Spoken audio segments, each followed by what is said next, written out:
दोस्तों, इस दुनिया में जितनी भी चीज़ें होती हैं वह खास और शक्तिशाली होती हैं। आपको बता दें, इसी प्रकार से मधुमक्खी का छत्ता होता है जिसको मधुमक्खी बड़ी मेहनत और परिश्रम से बनाती हैं। हिंदू पुराणों के हिसाब से मधुमक्खी के छत्ते में एक अलग ही दिव्य शक्ति और तांत्रिक शक्तियाँ छुपी होती हैं जिससे आप अपनी मनोकामना भी पूरी करवा सकते हैं। आपने बिल्कुल सही सुना। हिंदू पुराणों के हिसाब से मनोकामना पूर्ति के लिए मधुमक्खी का छत्ता सबसे ज़्यादा शुभ माना जाता है, जो आपके हर मनोकामना को पूरा कर सकता है। चाहे जितनी ही बड़ी मनोकामना हो उसको आप लोग पूरा करवा सकते हैं सही तरीके का इस्तेमाल करके मधुमक्खी के छत्ते का। दोस्तों, अगर आपके जीवन में धन की कमी है, गरीबी, दरिद्रता आपका पीछा नहीं छोड़ रही है, शत्रु आपके पीछे पड़ा हुआ है, आपको वो मानसिक रूप से परेशान कर रहा है, तो दोस्तों अब आपको घबराने की ज़रूरत नहीं है। मधुमक्खी का छत्ते का इस्तेमाल करके आप धन की प्राप्ति कर सकते हैं, मनोकामना पूर्ति करवा सकते हैं, शत्रुओं का नाश कर सकते हैं, गरीबी दरिद्रता से छुट्टी पा सकते हैं। उसी के बारे में सारी जानकारी आपको इसी वीडियो में हम बताने जा रहे हैं। मधुमक्खी के छत्ते से जुड़ी हुई वो तांत्रिक प्रयोग कभी भी खाली नहीं जाते हैं जिनको सही तरीके से किया जाता है। निश्चित ही कितनी ही बड़ी आपकी समस्या हो, कितनी ही बड़ी आपकी दिक्कत हो, सबका निवारण आपको मधुमक्खी के छत्ते से मिल सकता है। दोस्तों, आज आपको मधुमक्खी के छत्तों के बारे में वो जानकारी और चमत्कारी गुण पता चलने जा रहे हैं जो आपको पूरे ब्रह्मांड में कोई नहीं बताएगा, लेकिन हमारे चैनल पर आपको सारी जानकारी मुफ्त में मिल जाएगी। इसीलिए आपसे सबसे पहले निवेदन है, कमेंट बॉक्स में हर हर महादेव लिख दें, ओम नमः शिवाय लिख दें, ताकि भगवान भोलेनाथ का आपको आशीर्वाद मिल सके। वीडियो लाइक कर दीजिएगा और चैनल सब्सक्राइब कर दीजिएगा। दोस्तों, हमारे चैनल पर हिंदू पुराणों से जुड़ी एक एक जानकारी स्पष्ट रूप से लाई जाती है। अगर आप भी हिंदू पुराणों के बारे में एक एक जानकारी जानना चाहते हैं, चैनल सब्सक्राइब करना मत भूलिएगा। दोस्तों, सबसे पहले एक बात जान लीजिए। हिंदू पुराणों के हिसाब से मधुमक्खी के छत्ते में माता दुर्गा का वास माना जाता है। माना जाता है कि माता दुर्गा का वास मधुमक्खी के छत्तों में होता है। मधुमक्खी के जो छत्ते होते हैं वह मधुमक्खी बहुत मेहनत और परिश्रम से बनाती हैं। इसमें लाखों मधुमक्खियों की मेहनत लगती हैं।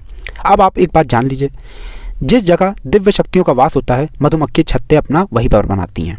जैसे पेड़, घर, खाली कमरे, जहाँ पर भूत पिशाच भी होते हैं वहाँ पर भी मधुमक्खियों का छत्ता आप लोग पा जाएंगे। कई बार आपने देखा होगा, कई ऐसे खाली घर पड़े रहते हैं, वहाँ पर ऑटोमेटिक मधुमक्खियाँ जाती हैं, अपना छत्ता बनाकर वापस चली आती हैं।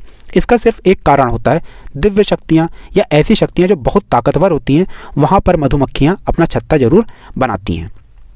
दोस्तों, जिस प्रकार से कोयले की खान में हीरा पाया जाता है, उसी प्रकार से दिव्य शक्ति जहाँ होती है वहाँ पर मधुमक्खियों का छत्ता पाया जाता है।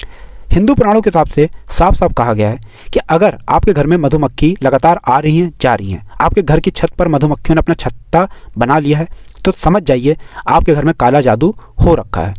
नकारात्मक ताकतें आपके घर में आ चुकी हैं। अब आपको सावधान होने की ज़रूरत है। दोस्तों, मधुमक्खियाँ अपना छत्ता इसीलिए बनाती हैं ताकि आपको कष्ट से निवारण मिल सके। तांत्रिक ताकतों का आप लोग इस्तेमाल करके काला जादू, भूत प्रेत, इन सबको भगा सकते हैं। मधुमक्खी को छत्तों का आपको बस सही इस्तेमाल समझना होगा, जिसके बारे में इस वीडियो में हम आपको जानकारी देने जा रहे हैं। सबसे पहले जान लेते हैं तांत्रिक तरीके मधुमक्खी के छत्ते के। सबसे पहला तरीका यह है कि अगर आपका मन कहीं नहीं लगता है, आपका काम नहीं चल रहा है, व्यापार नहीं चल रहा है और आपका मन हमेशा विचलित रहता है, तो समझ जाइए आपके ऊपर काला जादू हो रखा है।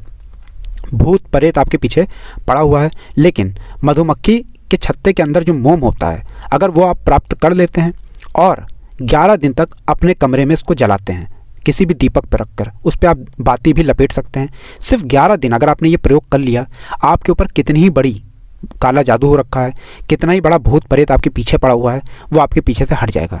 आपके ऊपर जो काला जादू हो रखा है वो आपके ऊपर से ख़त्म हो जाएगा। कभी भी भूत आपके पीछे मुड़ के नहीं देखेगा। सिर्फ 11 दिन आपको ये करना होगा। दूसरा, आपको बता दें, अगर आप अपनी मनोकामना पूर्ति करवाना चाहते हैं, दोस्तों मनोकामना पूर्ति के लिए तांत्रिक लोग जो होते हैं वो अलग अलग तरीके के प्रयोग बताते हैं, लेकिन हिंदू पुराणों के हिसाब से मनोकामना पूर्ति के लिए मधुमक्खी का छत्ता जो होता है वो बहुत ज़्यादा शुभ माना जाता है। और अगर आप मनोकामना पूर्ति करवाना चाहते हैं तो मधुमक्खी के छत्ते का प्रयोग आपको सही तरीके से करना होगा। कैसे, चलिए आपको बताते हैं। ध्यान दीजिएगा, मधुमक्खी के छत्ते का आपको मोम प्राप्त करना होगा। आपको किसी भी पीपल का एक पत्ता सिर्फ लेना है और मधुमक्खी के छत्ते से जो आपने मोम प्राप्त किया है उसको इस आकार में लाना है कि आप पत्ती को उसमें फंसा सकें। आपको सिर्फ इतना करना है और 11 दिन जाकर किसी भी नदी में, ध्यान रखिएगा तालाब नहीं, नदी में इसको परिवाहित करना है। आपने 11 दिन मधुमक्खी के छत्ते से प्राप्त की हुई मोम से जो पीपल का पत्ते को उसमें फंसाया है और 11 दिन तक उसको परिवहन करवाया है किसी भी नदी में। इस प्रक्रिया से आपकी मनोकामना जरूर पूरी होगी। ध्यान रखिएगा, जब आप पीपल के पत्ते को और मोम को परिवाहित करवा रहे होंगे, आंख बंद करके अपनी इच्छा जरूर बोलिएगा लगातार 11 दिन तक। इतना करने पर कितनी ही बड़ी आपकी मनोकामना हो उसकी पूर्ति जरूर होगी। हिंदू पुराणों में ये साफ साफ लिखा हुआ है। दोस्तों, ऐसी जानकारी आपको कहीं भी नहीं मिलेगी, इसलिए आप लोग इस वीडियो को लाइक कर दें और हमारे चैनल को सब्सक्राइब कर लें, क्योंकि हमारे चैनल पर आपको वो जानकारी मिलेगी जो आपको कहीं भी नहीं मिलेगी। आपका 1 रुपये खर्चा नहीं होगा और आपका सारा काम बनता चला जाएगा। दूसरा, आपको बता दें, आयुर्वेद के ज्ञान में मधुमक्खी के छत्ते से जो शहद निकलता है उससे कई तरीके के रोग ठीक हो जाते हैं। उसी तरीके से तांत्रिक भाषा में मधुमक्खी के छत्ते से गरीबी और दरिद्रता, भूत प्रेत पिशाच सब कुछ दूर भाग जाते हैं।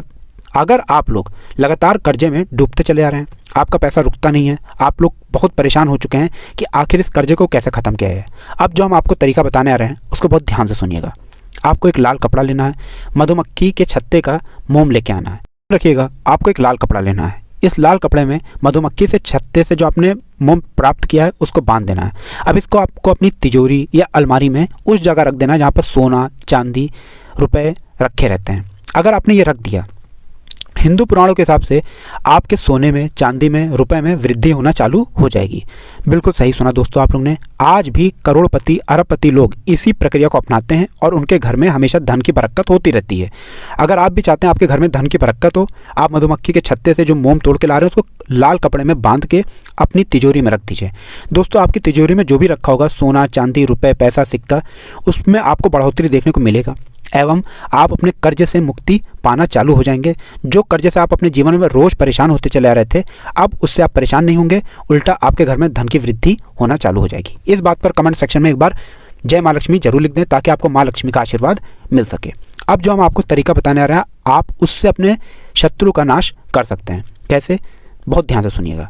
आपको मधुमक्खी के छत्ते की मोम लेनी है, आपको काली हल्दी ढूंढ के लानी है। ध्यान रखिएगा, काली हल्दी ढूंढ के लाइए। इसको मधुमक्खी के जो छत्ते से आपने मोम प्राप्त किए उसमें मिला दीजिए।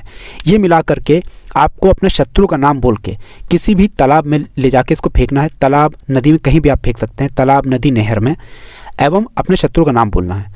11 दिन अगर आपने ये काम कर लिया तो जो शत्रु आपका नाश करना चाहता था, जो आपके पीछे पड़ा था, आपका विनाश करना चाहता था, वो आपको देख के भी घबराना चालू हो जाएगा। वो आपके नाम से भी कतराने लग जाएगा और वो कोशिश करेगा किसी तरीके से आपसे मित्रता करने की। अगर उसने सपने में भी आपको नुकसान कराने के बारे में सोच लिया, उसको वहाँ तक डर लगने लग जाएगा।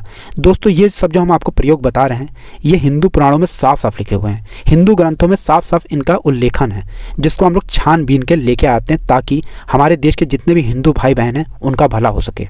लेकिन आपसे एक निवेदन था दोस्तों कि हमारा चैनल जो प्राचीन ज्ञान है, इसका एक मकसद है जनहित और जन कल्याण। हम कोशिश कर रहे हैं कि जितने भी गरीब भाई बहन हैं उन तक हिंदू पुराणों की वो बातें पहुंचा सकें जो उनको कहीं भी सीखने को नहीं मिलती हैं।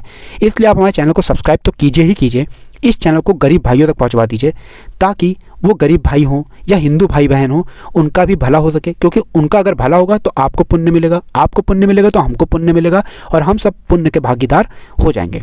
दोस्तों, कमेंट बॉक्स में हर हर महादेव जरूर लिखिएगा और वीडियो लाइक करना मत भूलिएगा। हर हर महादेव, जय माँ लक्ष्मी।